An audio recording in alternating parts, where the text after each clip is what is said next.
Unit first and unit second complete हो गई है। थर्ड यूनिट को फोर्थ यूनिट के बाद कवर करेंगे। So now fourth unit physiology of excretion या फिर उत्सर्जन की कार्य की फर्स्ट टॉपिक है। इसके अंदर भी फर्स्ट टॉपिक है नाइट्रोजनी उत्सर्जी पदार्थ या नाइट्रोजनस एक्सक्रेटरी वेस्ट। तो ऐसे उत्सर्जी पदार्थ जिनके अंदर क्या प्रेजेंट है, नाइट्रोजन प्रेजेंट है, उनको क्या कहेंगे, नाइट्रोजनी उत्सर्जी पदार्थ। अब इनमें कौन कौन से होते हैं ऐसे सब्सटेंसेस जिसके अंदर नाइट्रोजन प्रेजेंट होती है और वो बॉडी के लिए इम्पॉर्टेंट नहीं होते या हार्मफुल होते हैं, जिसकी वजह से उनका एक्सक्रेशन भी ज़रूरी होता है। तो अलग अलग ऑर्गेनिज्म में अलग अलग तरह की नाइट्रोजनी अपशिष्ट पदार्थ या उत्सर्जी पदार्थ प्रेजेंट होते हैं। तो फर्स्ट है अमोनिया। अब नाइट्रोजन मेनली किसके अंदर प्रेजेंट होती है, प्रोटीन एंड एमिनो एसिड जो हैं उनके अंदर नाइट्रोजन प्रेजेंट होती है। इसलिए जो नाइट्रोजनी अपशिष्ट पदार्थ जो होते हैं वो भी किसकी डाइजेशन से या डिग्रेडेशन से बनते हैं, प्रोटीन्स और अमीनो एसिड के डिग्रेडेशन से ही बनते हैं। तो अमोनिया जो है वो भी प्रोटीन और अमीनो एसिड के अपचय से ही बनेंगे, इनके डाइजेशन से ही बनेंगे। तो फर्स्ट चीज़ जो प्रोटीन और अमीनो एसिड के अपचय के बाद बनती है वो क्या होती है, अमोनिया। अब जो अपचय का प्रोसेस होता है उसमें क्या होता है, या तो विअमीनीकरण होगा या फिर ऑक्सीकारी विअमीनीकरण होगा।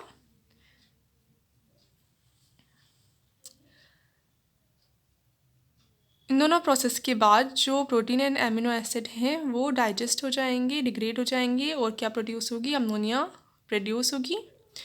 ऐसे ऑर्गेनिज्म जो क्या करते हैं, अमोनिया का एक्सक्रेशन करते हैं नाइट्रोजनी अपशिष्ट पदार्थ के रूप में, उनको क्या कहते हैं, अमोनोटेलिक ऑर्गेनिज्म। अब अमोनिया क्या है, एक तो बहुत ज़्यादा विषैला होता है, पॉइजनस होता है, बॉडी के लिए बहुत हार्मफुल होता है। इसको ज़्यादा अमाउंट में बॉडी के अंदर इकट्ठा करके नहीं रखा जा सकता, इसलिए जैसे ही बन जाए वैसे इसका एक्सक्रेशन ज़रूरी होता है। सेकंड, ये बहुत ज़्यादा सॉल्यूबल होता है वाटर के अंदर, विलय होता है पानी में बहुत ज़्यादा, इसलिए इसके एक्सक्रेशन के लिए बहुत ज़्यादा अमाउंट में पानी चाहिए पड़ता है। इसलिए सिर्फ जो एक्वेटिक ऑर्गेनिजम्स होते हैं, जलीय प्राणी जो हैं, वही अमोनिया का एक्सक्रेशन करते हैं और जो अदर हैं जो ज़मीन पर रहते हैं वो फिर अमोनिया को किसी और फॉर्म में चेंज कर देते हैं, फिर उसका एक्सक्रेशन करते हैं जिसमें पानी का वेस्टेज कम हो। तो कौन कौन से ऑर्गेनिज्म करते हैं अमोनिया का एक्सक्रेशन, यानी कौन कौन से ऑर्गेनिज्म अमोनोटेलिक होते हैं। समुद्री अकशेरुकी जो है, इन्वर्टिब्रेट्स जो हैं जो समुद्रों में मिलते हैं वो, या स्वच्छ जलीय कशेरुकी जो फ्रेश वाटर में रिवर्स हैं, पॉन्ड्स हैं, उनके अंदर मिलते हैं वर्टिब्रेट्स वो, या फिर स्वच्छ जलीय अकशेरुकी जो पॉन्ड रिवर में इनवर्टिब्रेट्स मिलते हैं वो, यानी जो भी मोस्टली पानी में रहता है ऑर्गेनिज्म वो कैसा होता है, अमोनोटेलिक होता है, यानी अमोनिया का एक्सक्रेशन करता है। Second, urea. अब यूरिया जो होता है वो अमोनिया के कंपैरिजन में कैसा होता है, कम विषैला होता है, लेस पॉइजनस होता है, यानी बॉडी के लिए उतना ज़्यादा हार्मफुल नहीं होता है। इसको थोड़े टाइम तक बॉडी के अंदर इकट्ठा करके रखा जा सकता है। यूरिया का फॉर्मेशन मेनली कहाँ पर होता है, लिवर के अंदर होता है। किन किन चीज़ों से होता है, अमोनिया, कुछ एमिनो एसिड्स हैं, CO2 हैं, ये रिएक्शन में पार्टिसिपेट करते हैं और क्या बनता है, यूरिया बन जाता है। यानी अमोनिया किस में चेंज हो जाता है, यूरिया में चेंज हो जाता है। ये यूरिया का स्ट्रक्चर नाइट्रोजनस वेस्ट है, इसलिए नाइट्रोजन प्रेजेंट होगा, NH2 NH2 ग्रुप्स प्रेजेंट होते हैं और carbon is double bonded to oxygen, और एक तरफ एमिनो ग्रुप, दूसरी तरफ भी एमिनो ग्रुप। ऐसे ऑर्गेनिज्म जो यूरिया का एक्सक्रेशन करते हैं उनको क्या कहेंगे, फिर यूरियोटेलिक करेंगे, और इनकी एक्सक्रेशन के लिए पानी की भी ज़रूरत कम पड़ती है क्योंकि ये उतने ज़्यादा विलय नहीं होते तो हैं पर उतने ज़्यादा विलय नहीं होती जितना अमोनिया होता है। तो अमोनिया के कंपैरिजन में कम पानी में भी इसका एक्सक्रेशन किया जा सकता है, यानी बॉडी से पानी उतना ज़्यादा वेस्ट नहीं जाता इनके एक्सक्रेशन के लिए। तो जो इलेस्मोब्रैंक फिशेज़ हैं, इलेस्मोब्रैंक जो कार्टिलेजिनस फिशेज़ होती हैं, यानी जिनका कंकाल जो होता है, स्केलेटन जो होता है वो कार्टिलेज का बना हुआ होता है। मेन जो स्केलेटन है, जैसे ह्यूमन का स्केलेटन है, किसका बना होता है? बोन्स का बना होता है। पर जो ये जो फिशेस होती हैं, इनका जो स्केलेटन होता है वो कार्टिलेज का बना हुआ होता है, ओपास्थी का बना हुआ होता है। तो उन फिशेस में, लेस्पोब्रेंक फिशेस में किसका एक्सक्रेशन होता है? यूरिया का। एम्फीबियंस यूरिया का एक्सक्रेशन करते हैं, एंड जो मैमल्स होते हैं लाइक ह्यूमंस भी यूरिया का एक्सक्रेशन करते हैं। Next uric acid. अब यूरिक एसिड क्या होता है? और कम विलय होता है जल में, यानी इसके एक्सक्रेशन के लिए और कम पानी की ज़रूरत होती है। ये मोस्टली सॉलिड फॉर्म में या सेमी सॉलिड फॉर्म में भी एक्सक्रेट किया जा सकता है। इसलिए ऐसे ऑर्गेनिज्म जो कहाँ पर रहते हैं? डेजर्ट्स में, या फिर ऐसी जगहों पर रहते हैं जहाँ पर पानी की कमी होती है, तो फिर वो किसका सिक्रेशन करते हैं? यूरिक एसिड का। अब ऐसे ऑर्गेनिज्म को क्या कहेंगे फिर? यूरिकोटैलिक कहेंगे। ये लेस पॉइजनस होता है, इसलिए बॉडी में इसको स्टोर करके भी ज़्यादा टाइम तक रख सकते हैं।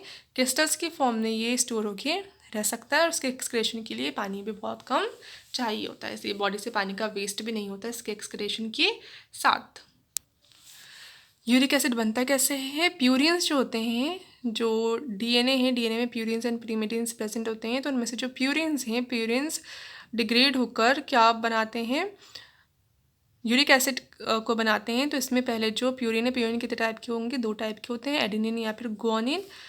तो एडेनिन किस में चेंज हो जाता है? हाइपोजेंथिन में। किसके प्रोसेस के थ्रू? वी अमीनीकरण के प्रोसेस के थ्रू, यानी एमिनो ग्रुप हट जाएगा एडेनिन से, वाटर ऐड हो जाएगा, एमिनो ग्रुप हट जाएगा, और क्या बन जाएगा? एडेनिन चेंज होकर हाइपोजेंथिन बना लेगा। किस एंजाइम की प्रेजेंस में? एडिनेज एंजाइम की प्रेजेंस में।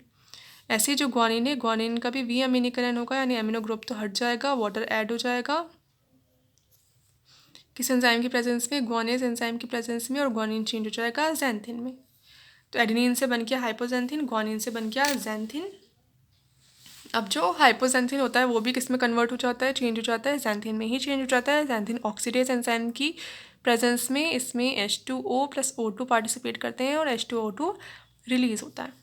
जैंथिन फिर आगे जाके जैंथिन ऑक्सीडेज एंजाइम की ही प्रेजेंस में सेम H2O + O2 ऐड होगा, एंड H2O2 रिलीज होगा, किस में चेंज हो जाएगा? यूरिक एसिड में। तो यूरिक एसिड ऐसे बनता है।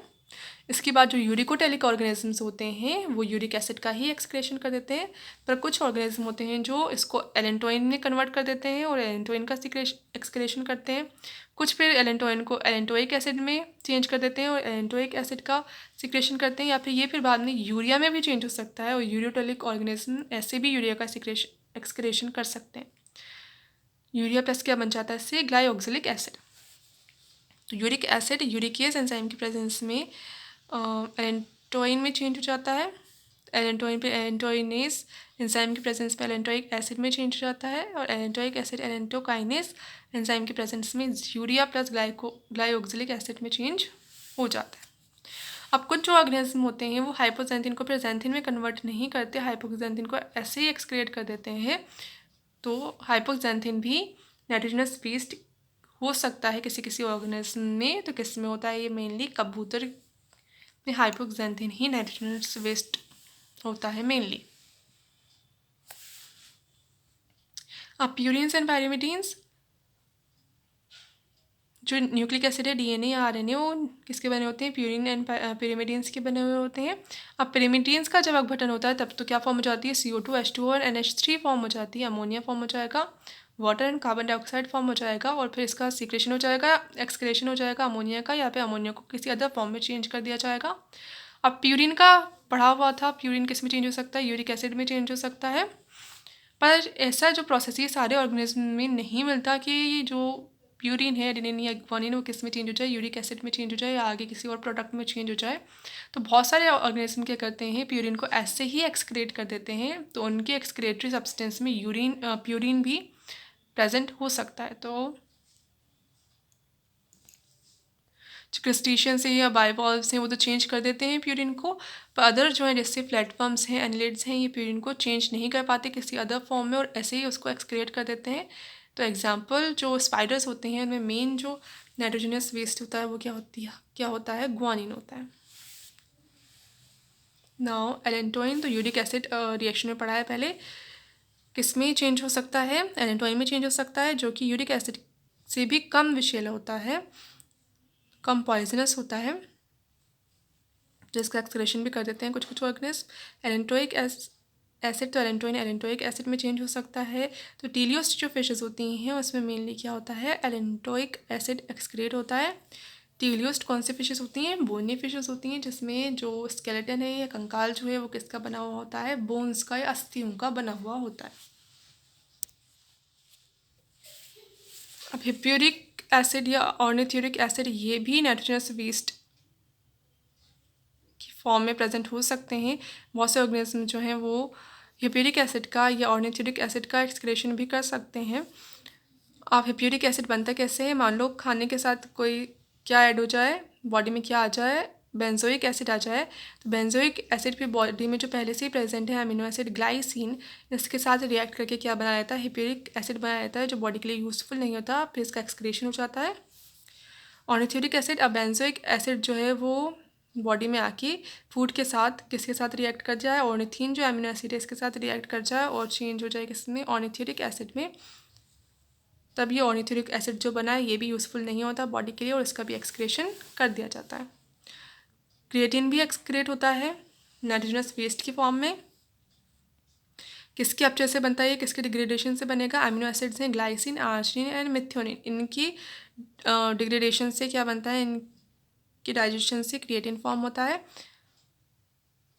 कहाँ बनेगा ये, किडनी में एंड लिवर में बनता है। इसके बाद इसको कहाँ भेज देते हैं, मसल्स में भेज देते हैं।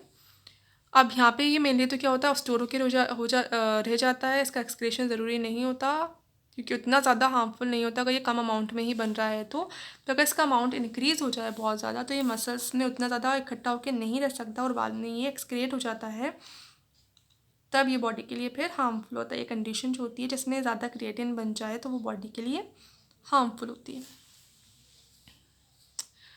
क्रिएटिनिन भी सेम ही है, क्रिएटिन के निर्जलीकरण से, यानी क्रिएटिन से अगर वाटर हटा दें, वाटर का मॉलिक्यूल, तब क्या बनेगा, क्रिएटिनिन बन जाएगा। इसका भी वही कैसे, अगर ज़्यादा फॉर्म हो जाए क्रिएटिनिन तभी वो एक्सक्रेट होता है ज़्यादा अमाउंट में, नहीं तो इतने ज़्यादा अमाउंट में बॉडी से सीक्रेट नहीं होता और ये कंडीशन भी फिर हार्मफुल होती है अगर इसका ज़्यादा फॉर्मेशन हो जाए, ज़्यादा एक्सक्रेशन हो। अब कोई कोई ऑर्गेनिज्म डायरेक्ट अमीनो एसिड्स का ही एक्सक्रेशन कर देते हैं बिना इसको कन्वर्ट किए किसी और चीज़ में। तो प्रोटीन कोई भी हो उसकी जल अपघटन से क्या बनते हैं, अमीनो एसिड ही बनते हैं, क्योंकि प्रोटीन किसका बना होता है, अमीनो एसिड का बना हुआ होता है। तो कुछ जो ऑर्गेनिज्म ने बिना चेंज किए इसको ऐसे ही एक्सक्रेट कर देते हैं, जैसे यूनियो है, लिमनिया है, एस्टेरियास है। ट्राईमिथाइल एमाइन ऑक्साइड यूरिया के जैसा ही होता है, कम विषैला होता है। कौन कौन एक्सक्रेट करती हैं इसको, टीलियोस्ट फिशेस करती हैं कुछ मात्रा में, मेनली तो किसको करती हैं, एलेंटोइक एसिड को करती हैं, पर इसको भी करती हैं कुछ अमाउंट में, और थोड़ा बहुत टीलियोस्ट फिर अमोनिया को भी कर देती हैं। तो ऐसा नहीं होता किसी के भी एक्सक्रेटरी सब्सटेंस में एक ही चीज़ प्रेजेंट हो, कॉम्बिनेशन होता है 2 और मोर देन 2 थिंग्स का। अब उसमें कौन सा ज़्यादा अमाउंट में है उसी के बेसिस पे उसको क्या कह देते हैं, जैसे अगर यूरिया ज़्यादा अमाउंट में प्रेजेंट है तो यूरियोटैलिक कह देंगे, अमोनिया ज़्यादा है तो अमोनोटैलिक कह देंगे। पर ज़रूरी नहीं सिर्फ अमोनिया ही प्रेजेंट हो उनके एक्सक्रेटरी सब्सटेंस में या यूरिया ही प्रेजेंट हो, मिक्सचर प्रेजेंट होता है। तो ये थे नाइट्रोजनस वेस्ट कंपाउंड्स, सब्सटेंसेस जो एक्सक्रेट होते हैं बॉडी से वेस्ट की फॉर्म में।